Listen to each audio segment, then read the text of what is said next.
नमस्ते। BEd second year अपना जो सब्जेक्ट है सामाजिक विज्ञान शिक्षण, इसके अंतर्गत जो अपना टॉपिक चल रहा है उसके बारे में अपन अध्ययन करेंगे, है ना। इसमें जो सामाजिक विज्ञान पाठ्यक्रम विकास के सोपान या चरण के बारे में अपन अध्ययन कर रहे थे। इसके अंतर्गत जो अपन इसमें जो चरण होते हैं, सोपान होते हैं, इसके अंतर्गत जो लक्ष्य या उद्देश्य, पहला विषय वस्तु का चयन, सेकंड अधिगम अनुभव का चयन, थर्ड अधिगम अनुभव एवं विषय वस्तु का चयन, फोर्थ और मूल्यांकन, फाइव, है ना। इसके अंतर्गत जो अपन लक्ष्य या उद्देश्य के बारे में अपन अध्ययन कर चुके हैं, विषय वस्तु का चयन के बारे में अपन अध्ययन कर चुके हैं, अधिगम अनुभव का चयन के बारे में अपन अध्ययन कर चुके हैं। आज जो अपन अध्ययन करेंगे अधिगम अनुभव है विषय वस्तु का चयन के बारे में अपन विषय वस्तु का अंतरण के बारे में अपन अध्ययन करेंगे। पहले कि जैसे कि पाठ्यक्रम का विकास की प्रक्रिया एक व्यापक प्रक्रिया है ना। तो पाठ्यक्रम का विकास किसी एक बिंदु पर आधारित नहीं होता है, वरन उसमें अनेक प्रकार के तथ्यों का समावेश होता है ना। तो ये आपको पता ही है। इसके अंदर फिर अपन ने इसमें जो अपना जो आता है अधिगम अनुभव एवं विषय वस्तु का अंतरण, है ना। इसके बारे में अपन अध्ययन करेंगे। छात्र एवं शिक्षक दोनों के ही माध्यम से अधिगम की गई विषय वस्तु एवं अपने अनुभव का अंतरण किया जाता है। छात्र और शिक्षक दोनों ही, है ना, इसमें जो अधिगम अनुभव का अंतरण किया जाता है, जिसके आधार पर पाठ्यक्रम का विकास संभव होता है ना। एक शिक्षार्थी एक शिक्षक के माध्यम से ही पाठ्यक्रम का निर्माण विकास होता है ना। तो किस प्रकार होता है, जो अनुभव होते हैं, अनुभव का अंतरण किया जाता है, जिसके आधार पर वो पाठ्यक्रम का विकास संभव होता है। फिर इसी के अंतर्गत जो अपना टॉपिक आता है, इसी में जो फर्स्ट अधिगम अनुभव एवं विषय वस्तु का अंतरण के अंतर्गत इसमें जो शैक्षिक उद्देश्य का अंतरण,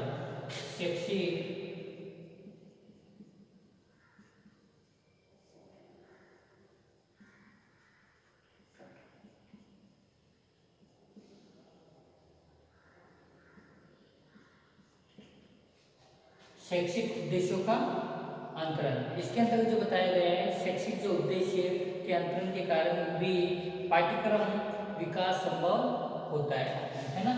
जो उद्देश्य होते हैं उस उद्देश्य के माध्यम से पाठ्यक्रम के अंतर्गत जो भी विकास होता है उस इसके अंतर्गत संभव होता है।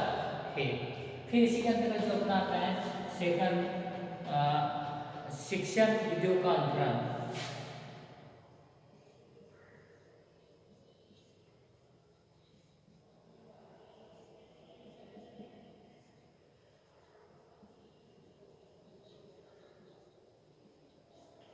ठीक है। इसमें जो बताया गया है कि एक ही प्रकार की विधियों को अनेक विषयों में प्रयुक्त किया जाता है, जैसे योजना विधि, है ना, एवं समस्या समाधान विधि का प्रयोग विज्ञान, अर्थशास्त्र एवं नागरिक शास्त्र आदि, है ना। जो शिक्षण जो विधियाँ होती है उसके माध्यम से किस प्रकार पाठ्यक्रम के अंतर्गत इसके विकास, पाठ्यक्रम का विकास के अंतर्गत इसमें शिक्षण की विधियों के माध्यम से एक ही प्रकार की जो विधियाँ होती है वो अनेक विषयों के प्रयुक्त किया जा सकता है ना। पर्टिकुलर कोई एक ही विषय के अंतर्गत नहीं है, सभी विषयों के अंतर्गत अपन शिक्षण विधियों का यूज कर सकते हैं, है ना। कोई भी कार्य करने से पहले योजना तैयार की जाती है, उस योजना के माध्यम से सारा कार्य अच्छे से मैनेज किया जाता है। वैसे ही फिर इसी के अंतर्गत थर्ड जो आता है अपना शिक्षण अधिगम सामग्री, शिक्षण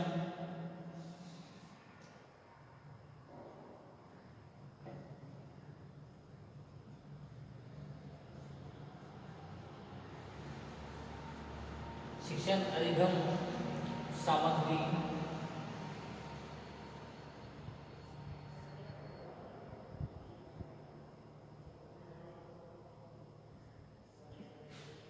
शिक्षण अधिगम सामग्री अंतरण, ठीक है।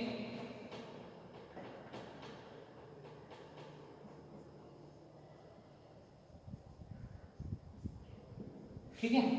फिर इसके अंतर्गत जो बताया गया है, जो शिक्षण अधिगम सामग्री का अंतरण होता है, प्रत्येक पाठ्यक्रम में दिशा निर्देश प्रदान किए जाते हैं, है ना, कि किस सामग्री का उपयोग किस प्रकार किया जाता है, उसके बारे में आपको शिक्षा इसमें पाठ्यक्रम विकास के अंतर्गत बताया जाता है ना, कि शिक्षण अधिगम सामग्री का उपयोग किस प्रकार उसका यूज किया जाता है, उसको दिशा निर्देश दिए जाते हैं, उसके माध्यम से सारा कार्य मैनेज करना पड़ता है, है ना, उसके अंदर ये पाठ्यक्रम का विकास के अंतर्गत बताया गया है। फिर अपना आता है मानसिक विकास।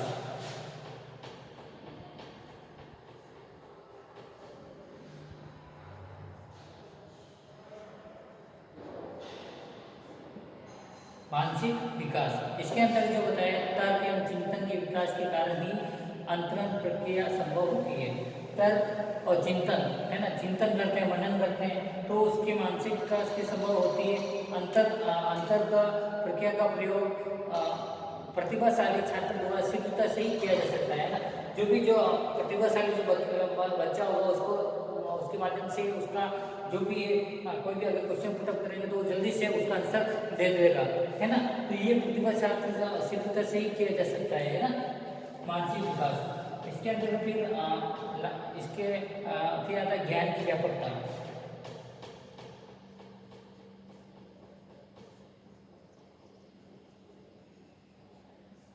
ज्ञान की व्यापकता, इसके अंतर्गत जो बताया गया है, शिक्षक एक विषय में उस स्थिति में ही शिक्षक एक विषय के ज्ञान को दूसरे विषय में उस स्थिति में ही प्रयुक्त कर सकता है जब उसको दोनों विषयों का व्यापक रूप से ज्ञान हो। देखो, जो कहने का मतलब ये है कि ज्ञान की व्यापकता, कहने का मतलब ये है कि जो सब्जेक्ट है उसके सब्जेक्ट के अकॉर्डिंग आप जो विषय है ना, जो पर्टिकुलर जो विषय दे रखे हैं उसका आपका पर्टिकुलर ज्ञान हो, तभी तो आप उस रूप से उस ज्ञान को दे पाओगे, है ना। एक शिक्षक तभी तो उस ज्ञान को दे पाएगा, बाकी कहाँ से दे पाएगा। तो उस जो ज्ञान है व्यापक रूप से जो सब्जेक्ट है उसके सब्जेक्ट के माध्यम से ही ज्ञान प्रदान किया जाता है ना, तो उसके अंदर रूप में ज्ञान होना चाहिए, ठीक है, तभी तो पाठ्यक्रम का विकास होगा, विकास होगा, है ना। तो फिर आता है गुणोपांतरण।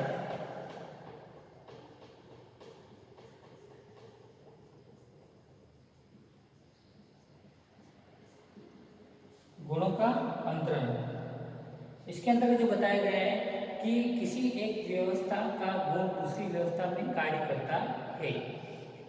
नैतिक, मानवता, सामाजिकता से संबंधित गुण प्रेम, सहयोग एवं परोपकार की भावना सभी विषयों में समान रूप से विद्यमान होती है।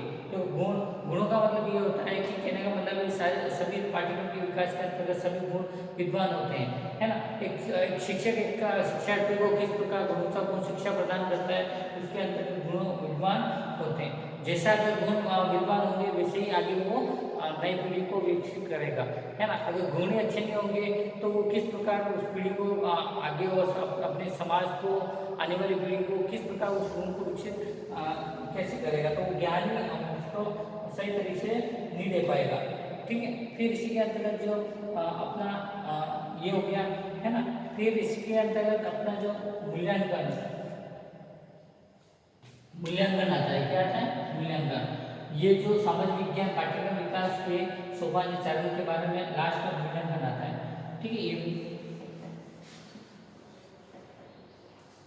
फिर अपन जो मूल्यांकन के बारे में अध्ययन करेंगे, है ना। इसमें जो बताया गया है कि मूल्यांकन, है ना, पर्टिकुलर कोई भी किसी का जब तक हम देखो मूल्यांकन बहुत ही जरूरी है। तो मूल्यांकन अगर नहीं लेंगे तो जो बच्चे ने जो गलती की उसका किस प्रकार अपन मालूम कर पाएंगे, है ना। तो पर्टिकुलर जो भी जैसे भी कहने का मतलब ये है कि आप बीएड कर रहे हो तो उसको बीएड करने के लिए आपको ग्रेजुएशन होने के बाद बीएड में पीटीटी का फॉर्म भर के आपने एग्जाम सेलेक्ट किया, उसके बाद मूल्यांकन हुआ तभी तो आप बीएड में एडमिशन हुआ, है ना। तो वैसे ही फिर बीएड करने के लिए आप जो भी सब्जेक्ट जो बीएड एडमिशन कर रखे हैं फर्स्ट ईयर और सेकेंड ईयर, उसके बाद होने के बाद में आप उसके एग्जाम होते हैं, वो एग्जाम के मूल्यांकन लिया जाता है। तो साल भर का जो भी मूल्यांकन लिया जाता है, उसके बाद में जो भी आपके कितने आपकी जो सामने जब डिग्री आती है तब आपको मालूम चला है कि हमने कितना पढ़ाई की, कितनी स्टडी की, उसके बाद में आपको कितने परसेंटेज मिले, उस हिसाब से ये मूल्यांकन किया जाता है वैसे, है ना। तो जब तक हम पाठ्यक्रम का मूल्यांकन नहीं करेंगे तब तक हम उसकी पूरी का ज्ञान भी प्राप्त नहीं कर सकेंगे तथा नई उसमें संशोधन करने की क्षमता स्वयं में विकसित कर सकेंगे। कोई अगर बाई चांस अगर कोई अपन गलती करते हैं तो अपन स्वयं का मूल्यांकन करते हैं ना, करते हैं ना, क्यों करते हैं? ताकि उस गलती का एहसास करके अपन उस चीज़ को समझ सके, है ना। तो ये मूल्यांकन बहुत ही जरूरी है कि अपन ने कोई भी गलती की है उसका किस प्रकार सुधार किया जाए, तो ये मूल्यांकन बहुत ही जरूरी है ना। उसके बाद इसके अंतर्गत जो आता है उद्देश्यों का मूल्यांकन, क्या आता है? उद्देश्यों का मूल्यांकन।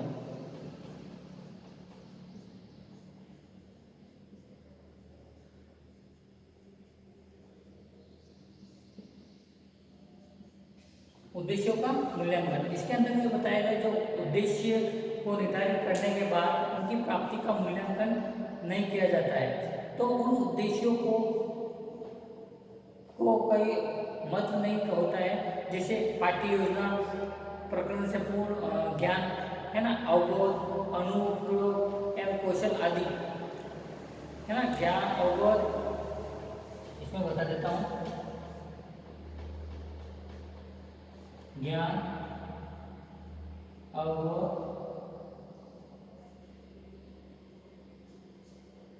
अनुप्रयोग, फिर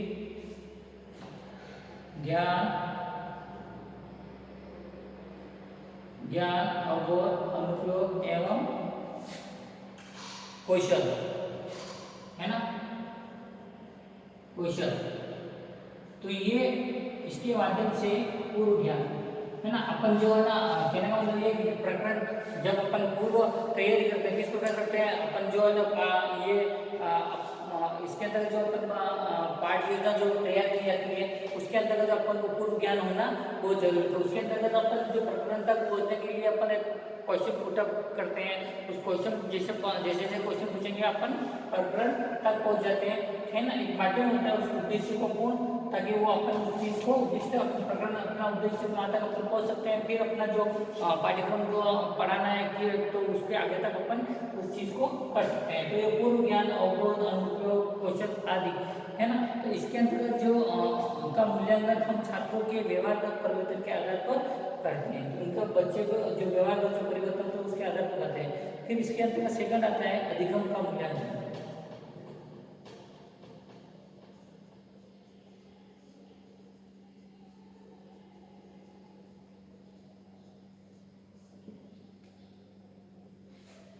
ठीक है, अधिगम का मूल्यांकन, है ना। इसके अंदर जो बताया गया है जो वर्तमान समय में वस्तुनिष्ठ परीक्षण एवं निबंधात्मक परीक्षण के माध्यम से विषय वस्तु का मूल्यांकन किया जाता है ना। ताकि इसके अंदर जो वस्तुनिष्ठ परीक्षण के माध्यम से और विषय वस्तु का इसका निबंधक प्रश्न परीक्षण, तो ताकि वो किस प्रकार उसको अधिगम के अंदर वो किस तरीके से वो ग्रोथ कर रहा है उसके माध्यम से अपन उसको मालूम कर सकते हैं, है ना। फिर अपना इसी के अंदर आता है शिक्षण विधियों का मूल्यांकन।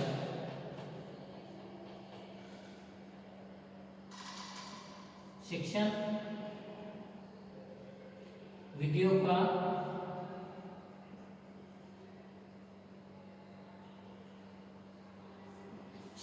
का मूल्यांकन, इसके अंदर जो बताया गया है जो शिक्षण विधि होती है पाठ्यक्रम में नवीन एवं वैज्ञानिक दृष्टिकोण से पहले शिक्षण विधियों का समावेश संभव होता है ना। इसके अंतर्गत जो शिक्षण विधियों का मूल्यांकन छात्रों की रुचि अधिगम स्तर पर निर्भर करता है ना। जो शिक्षण जो विधियाँ होती है उस पर अलग की जो किस प्रकार उसका स्तर उसकी रुचि के अनुकूल अधिगम स्तर पर निर्भर करता है, ठीक है। फिर इसके अंतर्गत बताया गया है फिर नेक्स्ट जो छात्र स्तर का मूल्यांकन।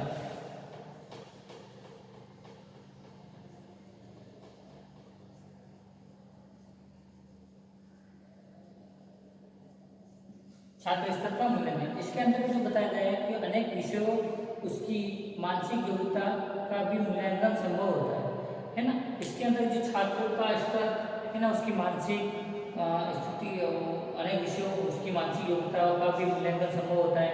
रुचि परीक्षण, बुद्धि लब्धि परीक्षण एवं अभियोगित योग्यता परीक्षणों के पाठ्यक्रम का समावेश होता है। एक छात्र के स्तर के अकॉर्डिंग अपन उसका मूल्यांकन किया जाता है कि वो बालक किस प्रकार का है, किस कैटेगरी का है ना। तो ये उसका मूल्यांकन, अगर कहने का मतलब ये है कि वो जैसे कि किसी की बुद्धि लब्धि ज़्यादा होती है, किसी की बुद्धि लब्धि कम होती है ना, तो वो किस स्तर का है वो, ये तो इसका मूल्यांकन से ही मालूम चल सकता है पर्टिकुलर कि ये कितना ग्रोथ कर रहा है, कितना नहीं कर रहा है। ये सब एक छात्र के स्तर पर उसके हिसाब से मानसिक योग्यता है, उसकी मूल्यांकन संभव रुचि परीक्षण, बुद्धि लब्धि परीक्षण एवं अभियोग्यता परीक्षणों का पाठ्यक्रम का समावेश है।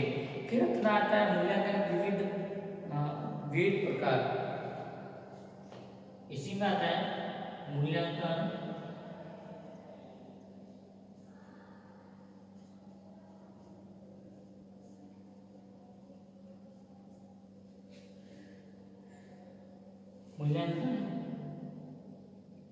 के विविध प्रकार है ना। इसके अंदर जो सतत मूल्यांकन, कक्षागत मूल्यांकन, मौखिक लिखित मूल्यांकन आदि वेद एवं वैश्विक मतलब मालूम करने के लिए इसका प्रयोग मूल्यांकन के विविध प्रकार है ना। कि सतत मूल्यांकन, कक्षागत का अनुकूल किस प्रकार जो पाठ्यक्रम अपन क्वेश्चन पुटअप करते हैं तो उसके माध्यम से कक्षागत के हिसाब से जो पाठ्य पढ़ा रहे हैं तो उसका कक्षागत क्या है मूल्यांकन, मौखिक क्या है वो पूछते हैं, लिखित आप एग्जाम जो लेते हैं उसका मूल्यांकन तो वेद या विश्वनीय है या नहीं उसके बारे में अपन मालूम कर सकें। फिर अपना आता है मूल्यांकन प्रक्रिया का विकास।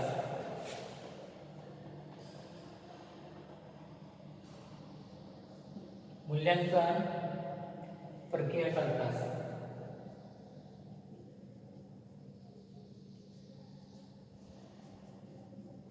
ठीक है। इसके अंदर जो बताया गया वर्तमान समय में मूल्यांकन की अवधारणा पाठ्यक्रम का अनिवार्य भाग है। प्राचीन काल की तुलना में आज भी मूल्यांकन प्रक्रिया विकसित रूप धारण कर सकती है ना।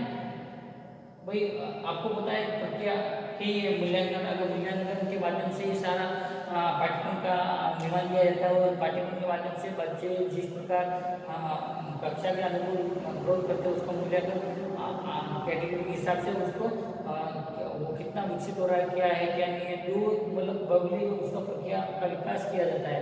तो ये इसके अंतर्गत वर्तमान समय जो मूल्यांकन की अवधारणा पाठ्यक्रम का अनिवार्य भाग है और प्राचीन काल की तुलना में आज की मूल्यांकन प्रक्रिया विकसित रूप धारण कर चुकी है ना। बहुत कठिन हो गया है मूल्यांकन की सार्वभौमिकता, मूल्यांकन की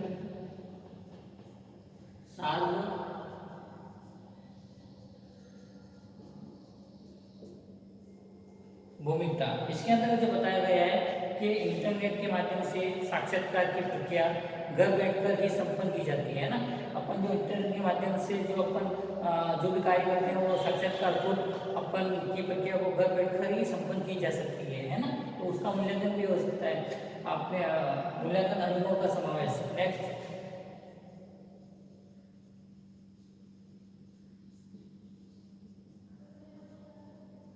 अनुभव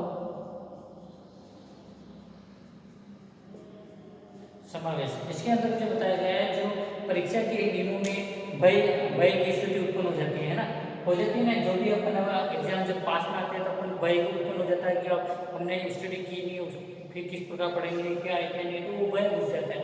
तो उस हिसाब से इसके अंदर बताया गया है ना। जो शिक्षक छात्र समाज से संबंधित व्यवस्थाओं के चारों ओर घूमते हैं उसका सर्वांगीण विकास समाज, राष्ट्र, परिवार आकांक्षा की पूर्ति एवं शिक्षक की प्रभावी भूमिका से होता है।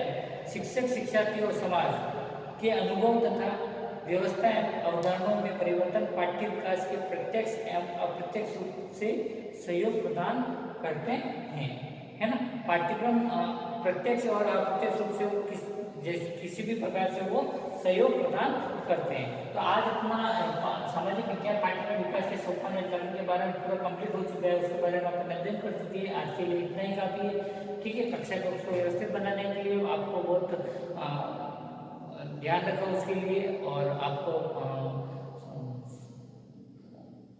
बहुत बहुत धन्यवाद। ठीक है, धन्यवाद।